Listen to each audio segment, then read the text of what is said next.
The first big gate of personal development that I believe everybody goes through in their own journey to maturity, happiness, fulfillment, aliveness, connection with others, ultimate life satisfaction, that first gate of personal change is awareness. Now, I know some of you already know this, but think about this.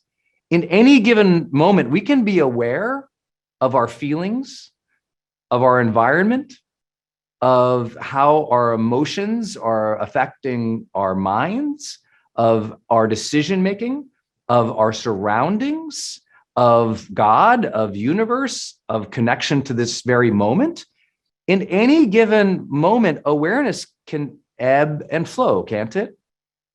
And sometimes in your life, I know some of you feel this way, you're going so fast, there's so much on your plate, you're so busy at home and at work, everything's going 90 miles an hour, and it's like, it feels like you're so torn from happiness or torn from the moment that you don't feel connected.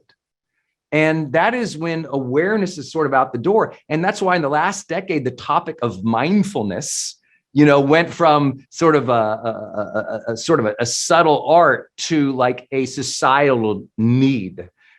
And as all of the research has been showing in the mindfulness research of how that can make us feel more grateful, happy, appreciative, loving, connected, and kind, and resilient, it's become more and more clear that people get this. But you don't go through the gates of awareness all the time by choice. Sometimes it's pushed upon you. I know many of you have had that story, just like I have in the past, where you weren't ready for change. You might have been resistant to change. Does anyone have any family members, team members, people in your life who are resistant to change? Anybody in the comments or the chat? It's just like you're around people and you're like, why won't my husband change? Or why won't my child want to be better? Or why won't my kid do better in high school? Or why? It's like, we all know somebody who just doesn't ever shift into that. And what you need to know, I'm going to make you sort of a casual coach today, or an influencer, or a leader today. We'll use all that under the term of influence today. If you want to influence others, you have to understand they're not going to start taking action to change until they've gone through the gate of awareness. And sometimes that gate of awareness, you can inspire it, you can role model it, and sometimes life just has to happen for them. That was my case. Some of you guys know when I was a young teenager, I had been through a heartbreak of a relationship, and I was in a very negative place. I didn't want to change. I was a stubborn person. It was one of the reasons I was so miserable. And being stubborn and being angry was a good recipe for a negative feeling in life. And it was those were great gates. Anger and frustration and being stubborn, that's a great slide right into depression, ultimately. That's what happened for me. I was so angry at the world. I didn't want to change. I was angry at this person. I just thought I was self-righteous and everybody else was wrong. And all of a sudden, I was an unhappy person. Because as you judge the world more from a self-righteous perch, you become unhappier. But that's why awareness is so important. Sometimes awareness is perspective checking. We forget where we're at. We forget what the rest of the world is like, and we're in our little bubble, and we judge others from that little bubble, or we think everybody else should be the same, and we forget about the hardships they face. We forget about what their life is like versus our life. And then we get that common part of, I think, society in which people don't understand one another. And it's that lack of awareness to other people's situations, that lack of where we're at in our life. And if we don't up our awareness, we don't change. And so awareness is a critical piece. When I'm ever working with a client one-on-one, the first thing I'm trying to gauge is, do they know where they're at in their life? And write this down. Do they know where the people around them are at in their lives? Because you want a big recipe for a frustrating life, you take someone who's super self-aware, drop them into a group of people who aren't. It's like oil and water. But sometimes you're that person in your family. Here you are in Growth Day doing your personal development work, learning, trying to develop a better mindset, better habits, better practices, better leadership, and the people around you don't. Sometimes that can be incredibly frustrating if you don't know how to guide them through that process. And sometimes they're going to be resistant to it. And we all know people like that. It's not a judgment. Sometimes you can't be responsible for everybody else in their lives. You got to let life be their educator. And I've said that in other, I'd say, more obnoxious ways in the past. I've said, hey, you can't be responsible for the train wrecks in everybody else's life. But hopefully, as we all mature and become more conscious, we realize that everyone walks a tough path.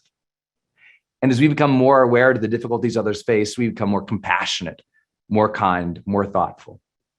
But you and I both know where it begins, don't we? It begins within. It begins with a consistent practice of gaining greater self-awareness, to our real thoughts, our real feelings, our real desires, our real needs, a real understanding about where are we in our lives. I know friends who this last year, for example, they realized how incredibly unhealthy they were physically. And they finally decided, you know what? I got to get in shape. I got to eat better. I got to stop drinking so much. I got to start taking better care of myself. And they made major shifts. Why? Because maybe one day that moment of awareness hit for them. They looked in the mirror and they're like, oh my gosh, I hate what I see. Or they finally accepted how they felt, or they listened to that message in their brain that says, hey, you can't keep doing this. You got to get healthier. There was always that moment of awareness. Something happened. There was a moment where it clicked. What was that for you in your personal development journey? If you think about maybe the three biggest times of your life that you changed, like those big, what they often call in psychology, those inflection points, or those critical incidences. What were the three times when just major shift happened in your life? I promise there was a major gate to awareness that opened up for you. Either it was an insight, an aha, maybe you're like Eckhart Tolle, you're just laying in bed and all of a sudden, woo-wah, awareness and presence enters your life. A new level of consciousness lands on you. Wonderful. Maybe you had to go through something. It was a divorce, a business ending. You got fired. Somebody said no. You got in a health challenge. An accident happened. For me, as you know, an accident happened. I got in a car wreck, and it was the ultimate perspective check. At that point in my life, I thought I wanted to die. At that point in my life, I'd been suicidal and depressed. At that point in my life, I didn't see that my life could ever be abundant or happy or loving. I didn't get it. And then that car accident, bam. And that was like a knock on the head, literally, that opened up my eyes and made me realize, oh, I don't want to die. I want to live. I just don't know how. And that was my awareness. It was, I want to live. I don't know how, but I've got this second chance. And I understand I want to live. I understand I want to love. I understand I want to matter, but I don't know how. And that began a lifelong journey in personal development, and then psychology, and then philosophy, and then neuroscience, and then high performance studies to try and just understand, how do people change? Well, maybe as you're listening to, what were those three big things for you? Maybe it was a health thing. Something happened with your family. Maybe that was when you went off to school, or when you had the birth of your first child, or something happened and it shifted you into another level of awareness that said, I want to improve. I want to get better. I want to be healthier. I want to be happier. And if you haven't had that yet, then let me knock on the door a little bit and say, hey, this is a great time to gain some greater self-awareness. Without greater self-awareness, we aren't resilient. We aren't authentically confident. We aren't vibrant. We aren't healthy. We aren't able to deal with all of the chaos without conforming to everybody else. The moment we lack self-awareness is when the impulse to conform to everybody else enters. The moment we lack self-awareness, we don't know how to ask for what we need in an argument with our partner or spouse. The moment we lack self-awareness, we make a bad decision that we knew wasn't right for us. It's always the first thing, awareness. And so what we try to do here at GrowthDay is through all of our coaches and on this platform with the tools, we just keep trying to up that level of awareness in your life. And it can be as simple as, for us, for example, in my world as a coach, we like to help people score themselves in different areas of their life on a consistent basis. Because if you score yourself in different areas of your life, at least there's a metric to it. There's a number, there's something you can look at. There's some type of trend line versus just waking up and going, how do I feel today? That's not going to get you very far. At some point, you take it as a discipline to get better, to gain self-awareness. So one of my favorite things to do at this time of the month, that's why I want to do this session for you here today, is I like to, as many of you know, my personal practice at the beginning of each month is to do my monthly whole life assessment in GrowthDay. I want to know where I'm at in those categories. And I'll walk you through it today. If you haven't done it before, maybe this will be the first time you're going to do it. We're going to do it all together today. You can say, oh, that's how I use this. Oh, look at this thing. This is cool. Because if you get a trend line going and you really understand where you are at in each area of your life, I promise it's a major shift, especially over a period of time. Because some of you, if you're honest, you can't even remember how you felt 4 months ago. You can't remember a year ago. And sometimes tools like GrowthDay helps you go, oh, look at this weird trend line. I notice when this is happening in my life, I feel this way. Or I notice I'm getting stuck in this area.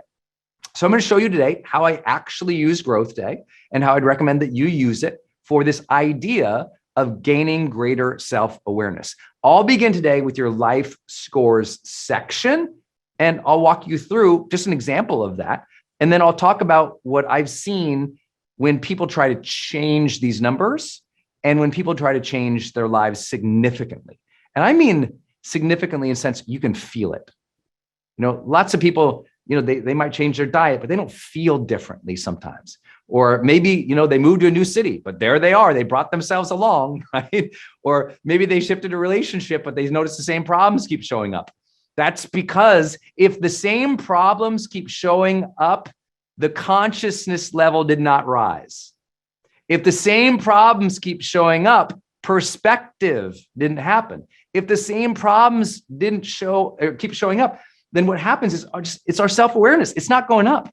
Life is changing, things are changing, responsibilities are adding, but we're not getting better. And so that's why it's important to use the tools of GrowthDay to get better. And I'll show that with you here right now. I'm going to share with you my screen. Hopefully you guys can see this. And I'll share with you just how I would use this for self-awareness. Okay. Now I'm in the desktop version is what you're looking at right now in GrowthDay. This is the desktop version. I like to do it desktop because I approach it like work. My personal development, I approach it very much like work. I do it every day. But I'm going to go today, I'm going to skip all the others. I'm just going to go to the life scores section.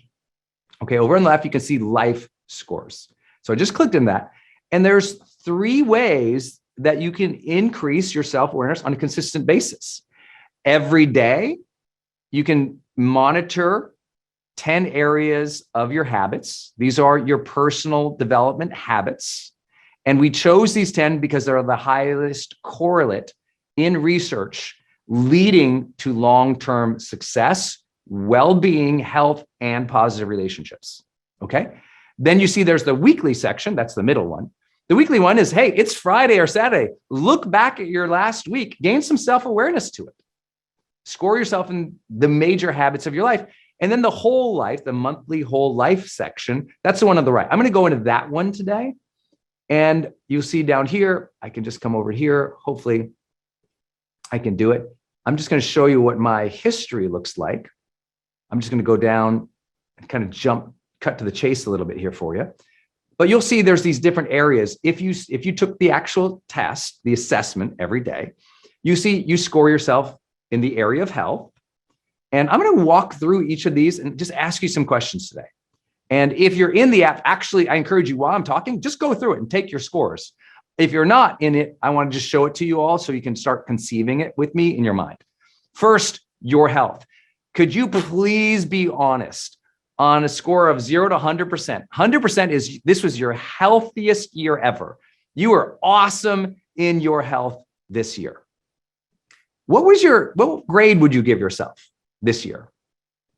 Would you give yourself, you were at 100%, you were super awesome, you were at a 40%, you were at a 30%, you were at a 20%? Now, in the monthly life assessment, it's going to ask you it based on the month, right? It'll ask you on the last 30 days, and you can gauge it based on that. I think at where we're at in this time of the year, you could look back at the whole year and really gauge this as well. But let's say your health this last month wasn't what you wanted it to be. What you'll see is when you take this assessment, you'll get recommendations today and over a period of days based on your scores that will help you watch some video training that will improve each of these areas.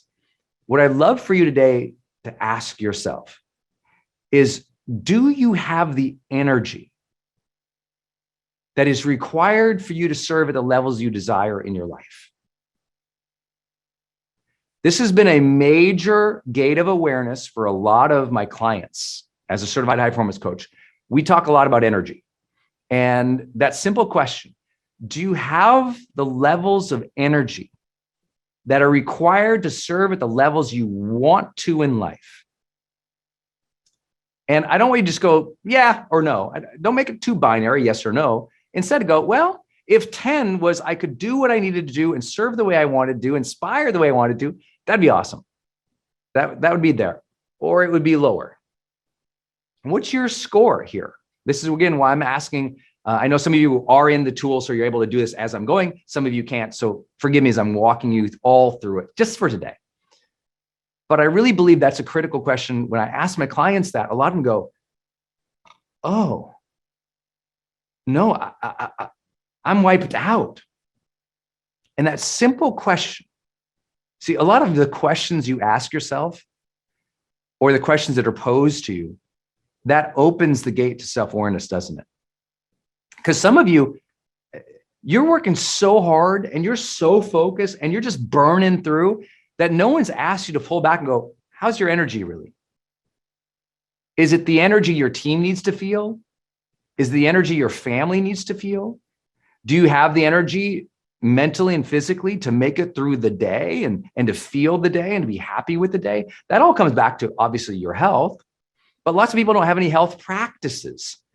That's why their personal development, even before we go through all the rest of this, it's like, if your health practices are off, then of course the rest of our life is off.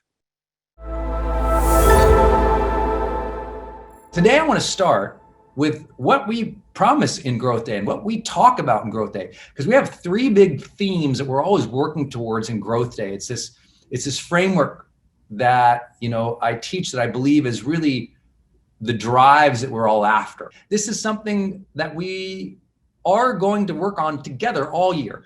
Everybody wants these three things. We all want aliveness, connection, and meaningful pursuits. And these are things that I promise, after you make your next $10,000 or $100,000, or you have your next child, or you move to that dream place, or you get that perfect job, or you start that new business, no matter how busy you get or how successful you get, these three things never go away. Our sense of aliveness is our sense of being. Our sense of aliveness is that thing that we all want: enthusiasm, zest, pop, joy, emotional vitality, right? Vibrancy, full presence. That sense of aliveness each day, where we feel the day, where we bring the joy. These are themes. So here's what I have to ask you. What could you do this month to feel more alive? What could it be this month? Maybe it's you get your family together on Zoom once a week, just to feel like a sense of joy if you like your family. If you don't, maybe you go take an adventure. Maybe you do more of your art. Maybe you do that creative endeavor again. You go out in the garage and you build the thing. Maybe you try something new, you challenge yourself. But also, please know, what's the other side of aliveness? Well, deadness. So is there anything that's in your life that you're just like, that shouldn't be in my life? It drains your life. Drains your life. An obligation, a task that you can outsource or help get some assistance with? Is there something that is just draining your energy, your good energy? If it's a person, a place, a thing, what is it? Let's think about it. Okay, the last 30 days, the last 60 days, here in 2021, is there anything that has stolen your sense of aliveness? What is it? And how can you change that thing, alter that thing, outsource that thing, quit that thing? I mean, you want to feel more alive. You got to get rid of things that don't make you feel that way, but not you have to do it in a responsible manner. We got to find what makes us feel alive. Maybe comedy makes you feel alive. Maybe you need to dance more. Maybe it's time you put on some music around the house. Whatever you got to do to feel more alive, that's got to be a focus of this month. Our theme is focus. What should be our focus? How alive we feel, how present we feel, how vibrant and healthy we feel. These are things that you should plan for. These are things that you should plan for. The second thing you see there is connection. We all want connection with ourselves, the world, other people. Specifically, after we've had everything, we want a deeper connection with self and others, right? What is that relationship that you need to improve with yourself or others or your God or your creator? What is that relationship that you could go deeper on? As an example, some of you, you know you should set your relationship goals on the first of the month, right? So what are your relationship goals for this month? What's your relationship goal for your spouse or your relationship goal with your son or your daughter? What's your relationship goal with your key team members? So what are some goals you could set to deepen connections with your customers, your clients, your friends, your family, your loved ones, your spouse, the kids? Like, really think about that. Last up, but certainly not least, is these meaningful pursuits. We all want a sense of meaning, satisfaction, and engagement in pursuing something, in progressing towards something, in achieving or contributing or creating something. These are your creation goals or your contribution goals, right? Your meaningful pursuits. It's your artistic endeavor. It's your hobby. It's your passion. It's your purpose. It's your mission. Whatever it is, it's something you draw meaning from just by being in the hunt, just by engaging or doing the thing. So what are you going to do this month that you're going to find meaningful, satisfying, fulfilling? And again, what are the things you got to get rid of? They're just not tasks that you find meaningful, fulfilling, satisfying, engaging. So let's talk about focus now. So if we set our goals each month around aliveness, around connection, around meaningful pursuits, and we think about how we want to grow into those things, let's figure this out. Your focus at any given time is based on what I call 3 states of mind. And these 3 states of mind are where your mind is going at any given time. Consciously or unconsciously, very few people are aware of it. But once you become aware of it, you realize how you can regain your focus. For the most part of our unconscious life, especially as we're young and striving to build something and we're not familiar with personal development and we're just kind of going through the motions, our mind, our mental chatter, a lot of our unconscious thoughts are built on protecting ourselves. Our thoughts are protectionist, right? You all call this survival mode. Your mind has that, part of our evolutionary history that is very focused on protecting ourselves. And we protect ourselves not just physically, but we protect ourselves emotionally and mentally. And so what does this have to do with focus? A lot of people's focus, without them even being aware of their consciousness yet, a lot of their focus is always on worry, on protecting ego, on, fear-based thinking. All of these thoughts, this mental chatter, is to protect oneself or one's things or one's relationships or one's standing and identity in the world. I need to protect my status, my ego, and my standing in this community, right? I'm embarrassed to be seen starting small because I need to protect the sense that I have strength and respect. We're protecting ourselves a lot. Why do I bring this up? Well, we're in March. You had January, you had your big vision, New Year's goal session. We crushed it, January and February. You got these dreams out there. If you are not moving towards them swiftly with focus and discipline, it's because in your mind, it's saying, be careful. Don't go too fast. What if they don't like you? What if it doesn't work out? And in the way that you know you're protecting mindset, it always almost is this internal state of thought that says, what if, followed by a negative statement? What if it doesn't go well? What if I don't know what I'm doing? What if they judge me? What if there's ruin? What if there's regret? What if there's disaster? What if it was better over there and I wasted my time? What if I choose the wrong thing? That's the protecting mind. And sometimes when we don't have the focus we want during the day, it's because we're scared all the time. You know why a lot of people lack discipline? Not because they don't have things they want. It's because it's easier not to do something when you're scared. It's because it's easier not to do something when all your thoughts are saying, what if this doesn't turn out? Well, let me just disengage. It's not that you as a human lack the character trait of discipline and hard work or commitment. It's that your thoughts are betraying you. Your thoughts are on this merry-go-round of doubt. You follow? And that doubt sounds like protective thinking, protecting the ego, the sense of security, protecting who we feel like we should be or are, protecting our current bank account, protecting our current, progress. And I'm not here to say protecting thoughts are bad. I'm here to contextualize our conversation today about focus and discipline and drive. So if you feel like you lack focus, you probably have a lot of fear. If you feel like you lack discipline, you have a lot of doubts. If you feel like you lack drive, you have a lot of discouragement because every time you try something, the brain goes, well, I look stupid, I better quit. This ain't working. What if it gets worse? What if it never turns out? What if, followed by a negative statement, is how our mind can trick us from being focused, disciplined, and driven.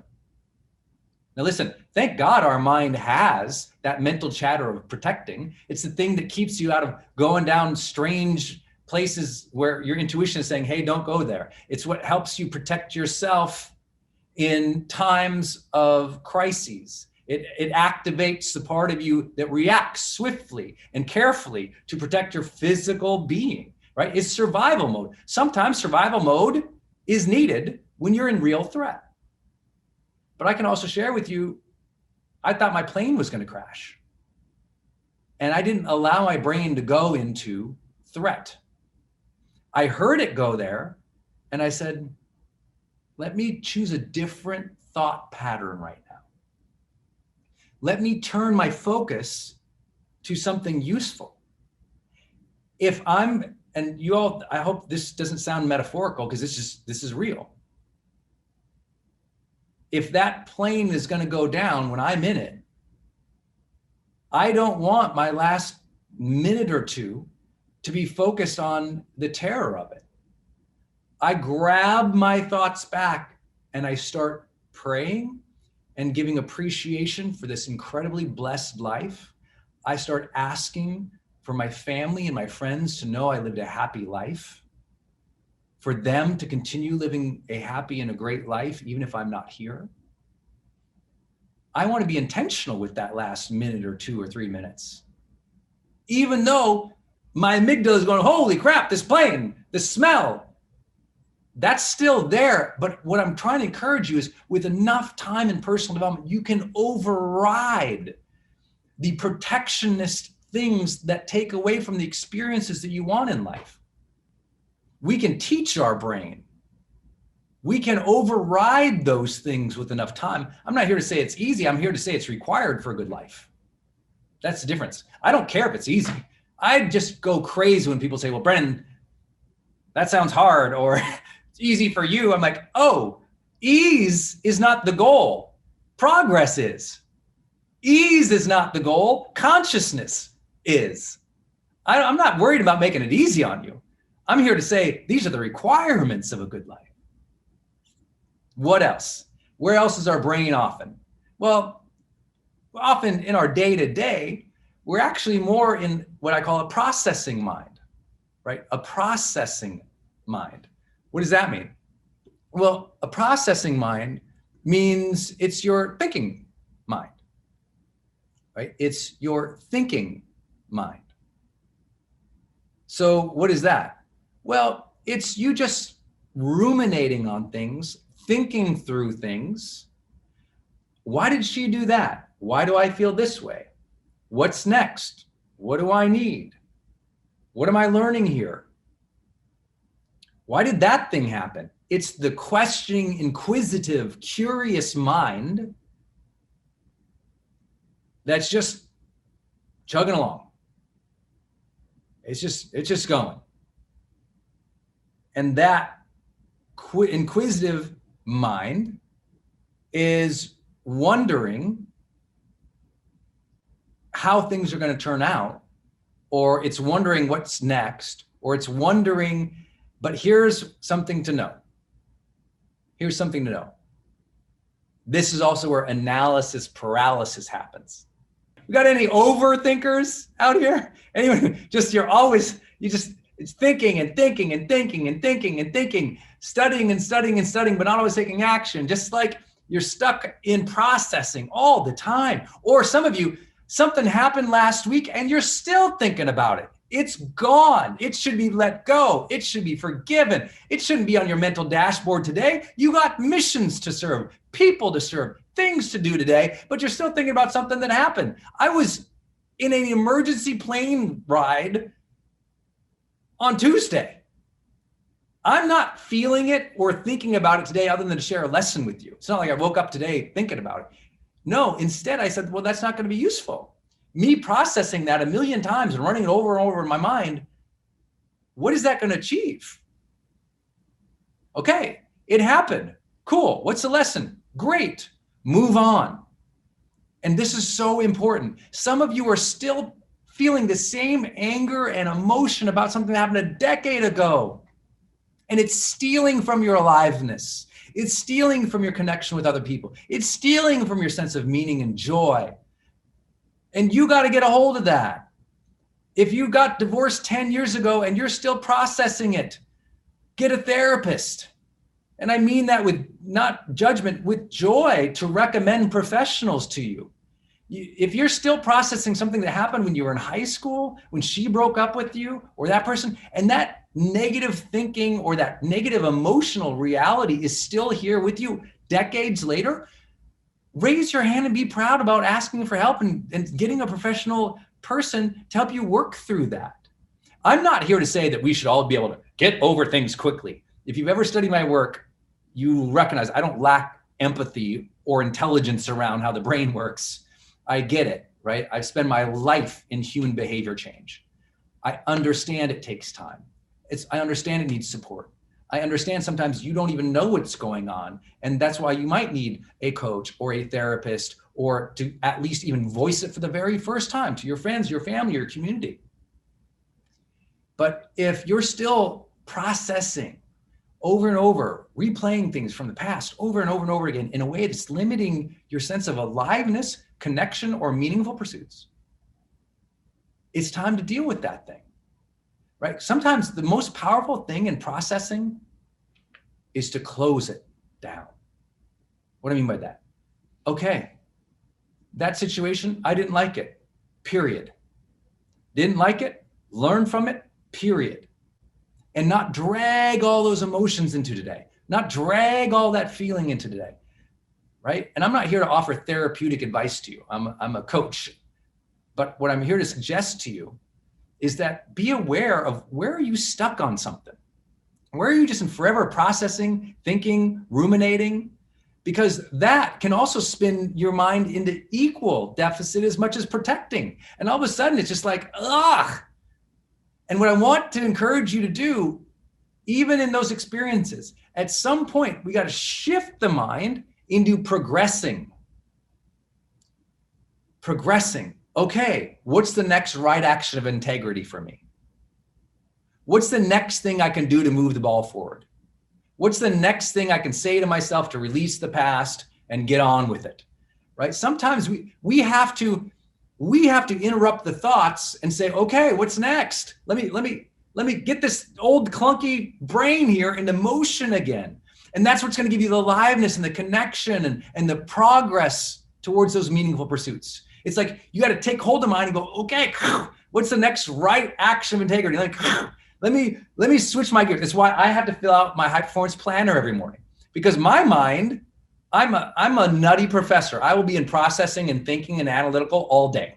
I will. I have to go, Brendon, okay, action, progress, move it forward. Otherwise, you know what? Without progress, the mind goes a little batty.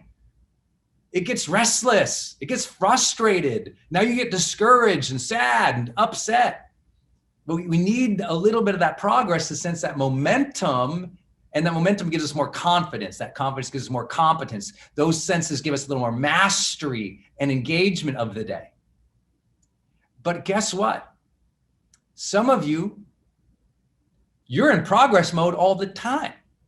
And your family's like, can you take a minute to just eat your food? Can you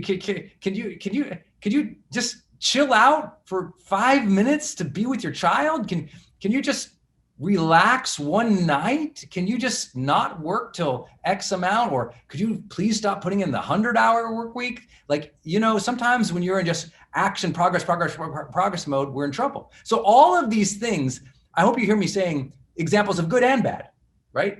Protecting can be good, processing can be good, progress can be good, but they can also equally have their negative flip side, right? If you progress, if you're always go, and you don't take care of yourself, we're in trouble. So I'm hoping to draw this out to say your focus is in one of these three buckets. Sometimes it's all simultaneous. Sometimes it's one focus. Some of you live a life in one of these buckets. Does that make sense? Maybe it's like you might go, some of you, I can identify a year or 2 or 10 years where you were just in one of these things and you never made that shift.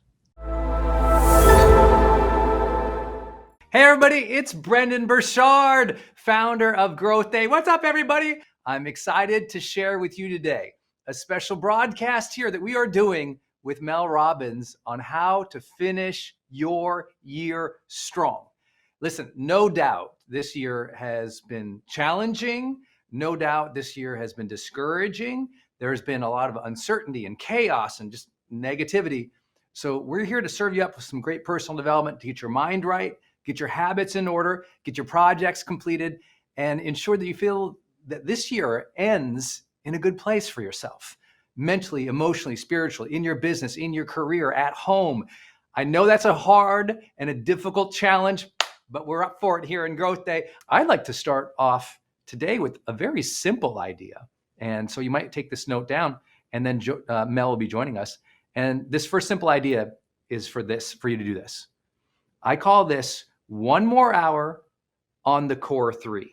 Now, let me explain what the core 3 is if you're new to GrowthDay. The core 3 is, could you right now please identify what are 3 things you've been doing in your life that have really been working? Like 3 ideas or 3 strategies, 3 tactics, 3 routines, something that you have been doing this year that you feel like that's really been moving the needle forward for me. Maybe if you're an entrepreneur or a business owner, you've run the specific marketing strategy. If you're trying to get your health right, you had this kind of diet earlier on in the year, or you worked out in this type of routine. If you're a parent, maybe you figured out a good way to set accountability with your kids without screaming at them. I don't know what it is for you, but I bet there's 3 things that have really worked for you this year. Could you identify them right now? I call these the core 3. These are things that are absolutely working for us. And you can segment them into your personal life and your professional life. I tend to do that. I like to know these 3 things in my personal life are really working. And these 3 things in my professional life, my career, are really working. And so I really think about them. I write them down. And once you've captured them, here's the takeaway. 1 more hour per day from this moment until the end of the year doing one of those three things, or all of them for those of you who are real high performers. That is the easiest way I can explain it is find out what's already working and give it one more hour a day. Now, I know the first thing people always say is, but Brendon, I don't have any more time, right? I have no more time today.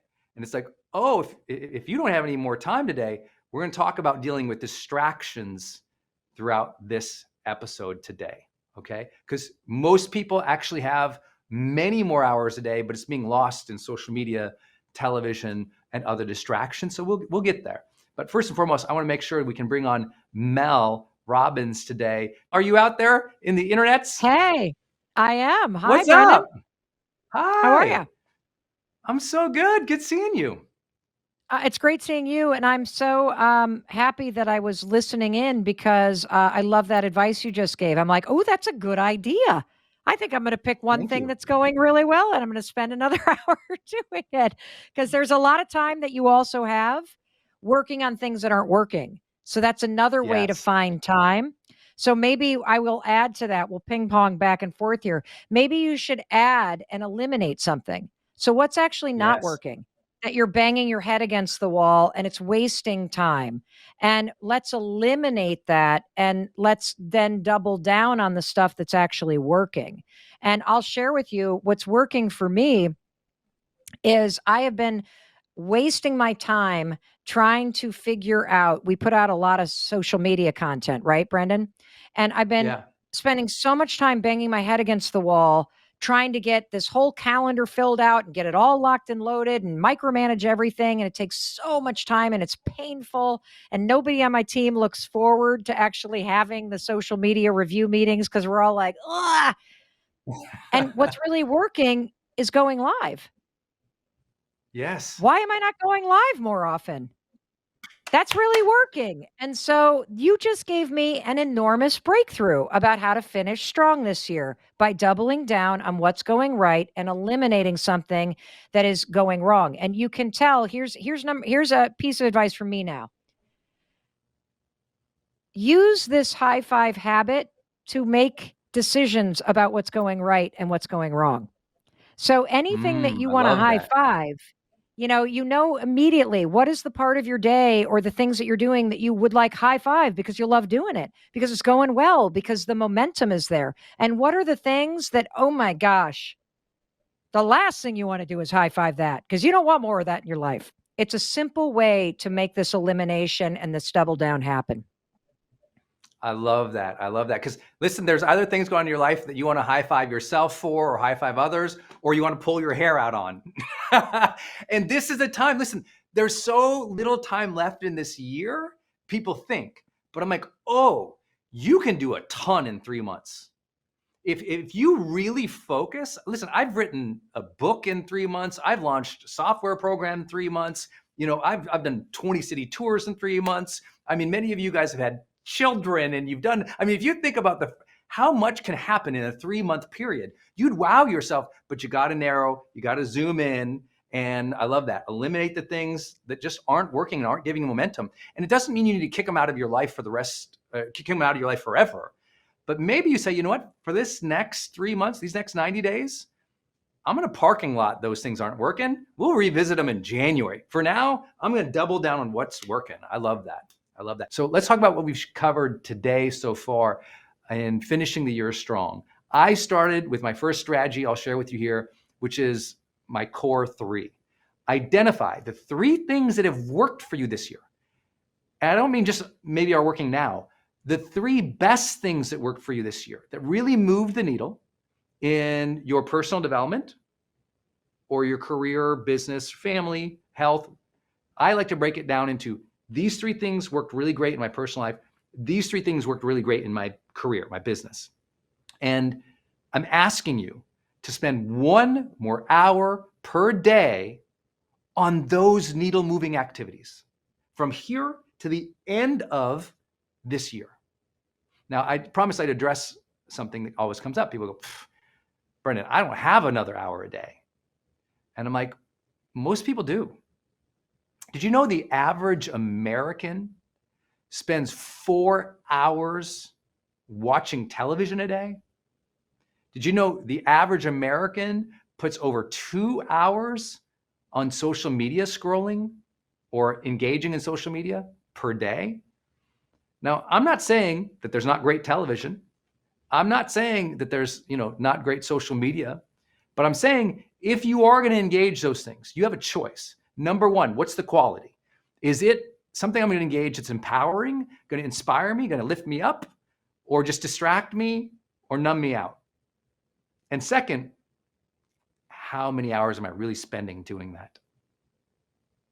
So I always love to tell people, did you know if you spend 4 hours a day, either on television or on social media, or just generally distracted, let's just call it that, okay? General distraction, whatever way you want to qualify it.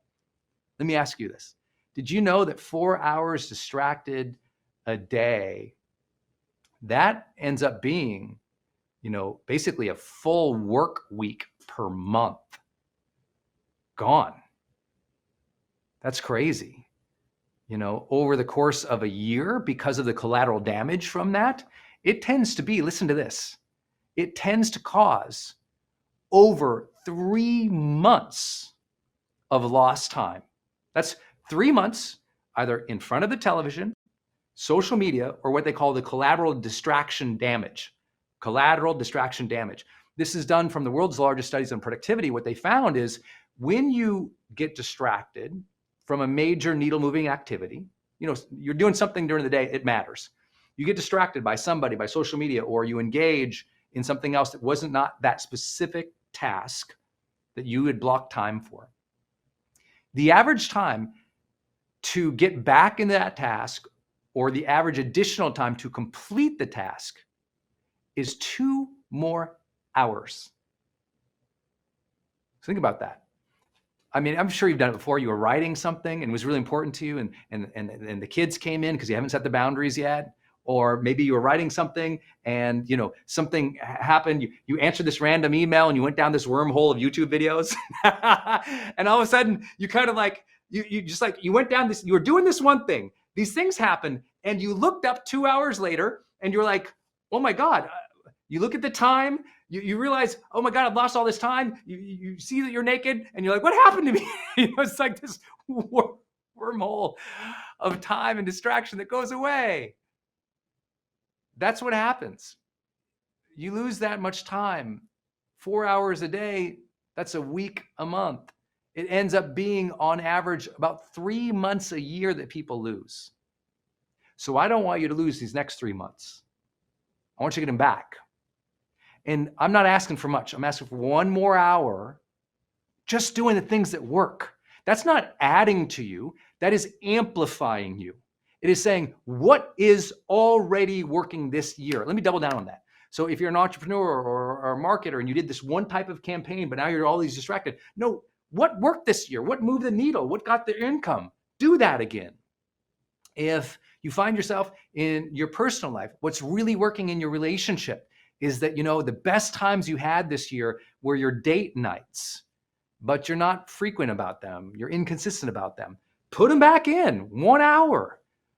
If it's not asking a lot, but every day, find that hour to do needle moving activities. I promise you'll change the game. How are we going to set our emotional tone in this chaos? How are we going to find our strength, our center, and project goodness and compassion at a time when it is desperately needed? How are we going to hold the line in our businesses so that we don't overreact and going one direction when we ought to be in another? How do we manage all of this today is my joy to talk with you about. Number one is the decision that I will always be the one to remain centered amid the chaos. And I have worked on myself and I have taught myself that for pretty much 25 years. I've worked on that at a very steady pace. When everyone's freaking out, I take a bunch of deep breaths. I connect with my breath.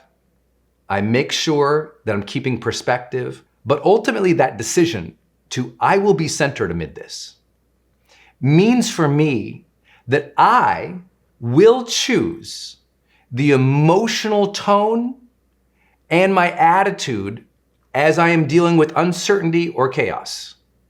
I remember years ago, I was doing an event and a person in the back of the room had a seizure.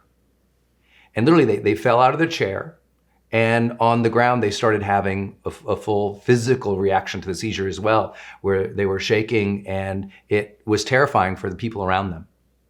And I was kind of at the beginning of my career, and I saw it happen. It was almost in slow motion. And could you imagine, you're on your stage? I mean, put yourself there. You're in front of, hundreds or thousands of people, and all of a sudden somebody is, falling over and having a full seizure in front of the whole audience. The whole audience literally starts looking back. Oh my God, oh my God, oh my God. People are standing up. Oh my God, oh my God. Total panic sets in the room. And I remember standing up there, and I have this on video where at first, my first reaction is like this, kind of like shocked, just like everybody else, like, whoa. And then I kind of look over, and instantaneously in my mind, I go, Brendon, you have to be in charge here. I didn't want to be in charge. I had to be in charge.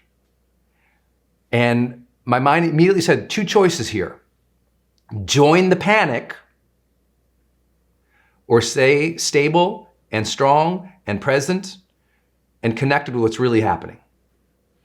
And so that decision, I'm going to say centered amid this, made me immediately also decide I need to center the audience. So I asked the entire audience, I just announced, I said, everyone sit down. And everyone just kind of looked, I said, sit down. And everybody, they sit down. And I said, please sit down, because your panic and your chaos right now is not serving the energy of this person who needs healing. Sit down. Be quiet. Everyone, please close your eyes so my team can address this situation. Please close your eyes, and let's put some positive energy and prayer in the room for this person who needs our attention right now. They don't need negativity and fear in the room. Let's put some love and prayer. Let's send some energy. So please close your eyes, take a few deep breaths, and remember, you can choose to contribute good energy to the situation. And so I had everyone close and their eyes, take a few deep breaths, and meditate or send prayer back to this person as my team was clearing that row and getting to this person, so that when the paramedics would arrive, that person could be removed. Now, here's the deal. I knew I had like 20 minutes, at least, before we could get a paramedic probably at that spot in the seminar. And I thought, how am I going to buy 20 minutes? People are going to start freaking out. And I realized, no, if I set the emotional tenor in this room on purpose, and if I ask of others to find the best within themselves, if I ask of others to take a breath, if I ask of others to be responsible for the energy they are projecting into this space, if I ask of that, and if I demonstrate that, we'll make it through this moment. And that might not seem like a big deal, but I really believe the energy in that room either was serving this man as he was having a seizure or was making it worse. Imagine here he is having this unbelievable, stressful, life-threatening situation. And if all around him, everybody is screaming in chaos, the body feels that, The body and the mind feels the energy of what is around it. And so if that is true, let us all be responsible for the energy we are projecting right now. I've seen friends hop online and something's happening, and what are they doing? They're contributing to the chaos. They're posting snarky comments. There's sarcasm, blame, vitriol, anger.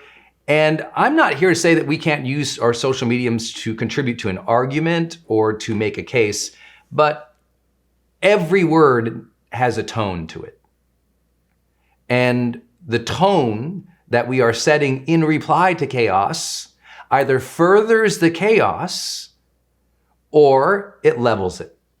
And the more of us who choose to be even, tempered, thoughtful, caring, compassionate, the values that we would all hope to have as a global citizenry, the more that we will judiciously take action in a thoughtful way. That's the hope. And whether you believe that or not, I hope that you'll hear this first practice. Your family needs to see you centered, calm, strong, and assured in chaos. Otherwise, we are passing down panic to another generation.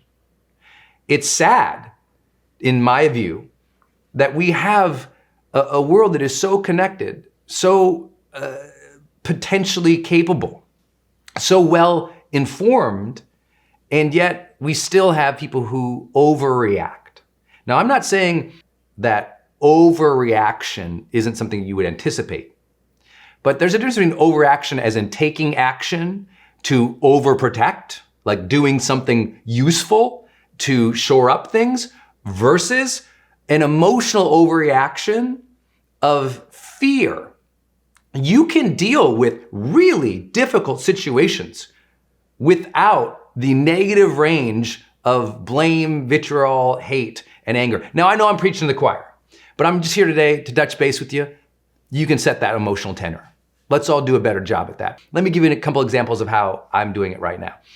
To stay centered amid chaos, you also have to stay a little distanced from chaos, even as it is happening. I'll give you an example of how I'm doing it. And many of you guys know I have 4 major companies that I'm either the principal in or one of the principal investors in. And for me, like lots of different teams around the world, and obviously you've seen here, we have a global community. Well, for me, because I'm constantly being hit up on this phone by people from literally around the world, and people count on me to advise their companies. So what do? I don't engage the chaos all day. Instead, I work my plan. And many of you already know how I do that with my morning routines. My morning routine doesn't change. Still stays steady. Wake up, center my mind, plan my day, open up my body. But I also do simple things right now. Right now, listen, I'm not checking in my phone every 10 minutes because, guess what you want to do in chaos? Refresh. But every time you hit refresh and every time you scroll, don't forget it takes emotional and mental energy. And if refresh, chaos, bad news, oh my God. Just think about that for a minute. You're hitting the oh my God button all day when you're refreshing in chaotic news times. And that is creating the panic and the stress inside that is freaking you out. So as an example of simple things that I do, I only check in on the news twice a day. I would say news at noon, right? I'm gonna get through my morning. I'm gonna make the magic happen. I'm gonna move my projects forward in the mornings. If it's news that I need to know about that affects me dramatically and locally, trust me, I'll hear about it. My friends or my wife or somebody will let me know via text. But I don't check in on the news because nothing's going to change for me in dealing with the news until around noon. And I know people say, well, what if this is canceled or that's canceled? You'll hear it from your family. You'll get the news. But I don't check into the major media. I don't check into social media multiple times a day. I don't check into, and I'm talking about what people are doing right now. They're hitting refresh by the minute, by the 5 minutes, by the 10. How many of you are guilty about this?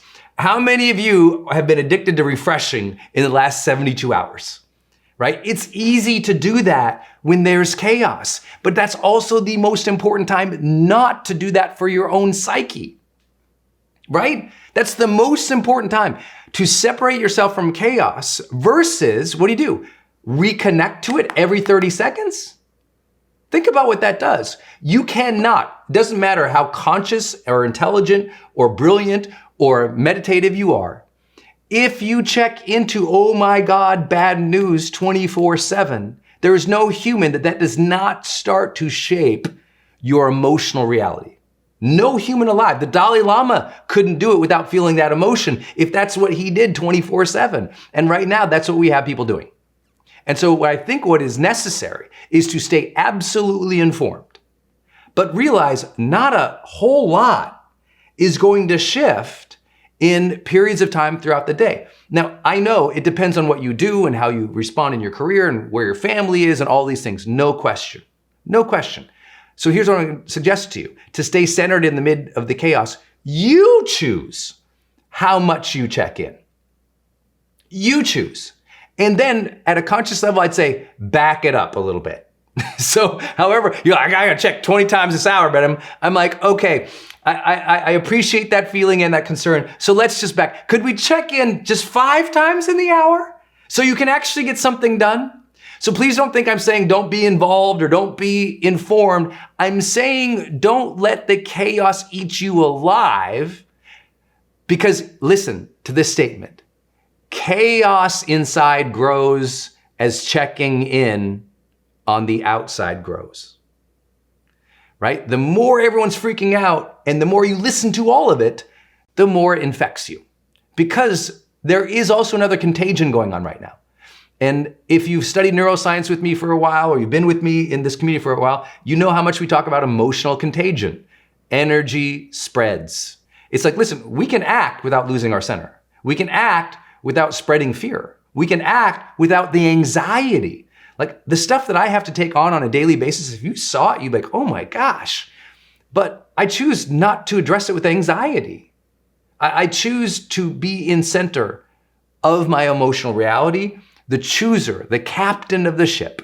And I just want you to be that observer of how you've been dealing with this and choose to stay centered amid the chaos. I do things like keep your morning routine. It is so important right now. That is stability in an unstable world. Don't overly engage what is happening. Don't contribute to the negative energy in any way, even if you want to. Trust me, when I do check in, I want to say, you idiots, oh my gosh, what's happening over here? Don't be that person. It's not gonna help your spirit or your soul, I promise you. Be the person who's centered amid the chaos. This can be your day for personal growth. This can be that day you committed to and you remember and you go, that was the day I got myself a community. I got better coaches. I committed to making my life the absolute best that I could. This is that day. Make today your growth day. Click the button on this page and sign up right now.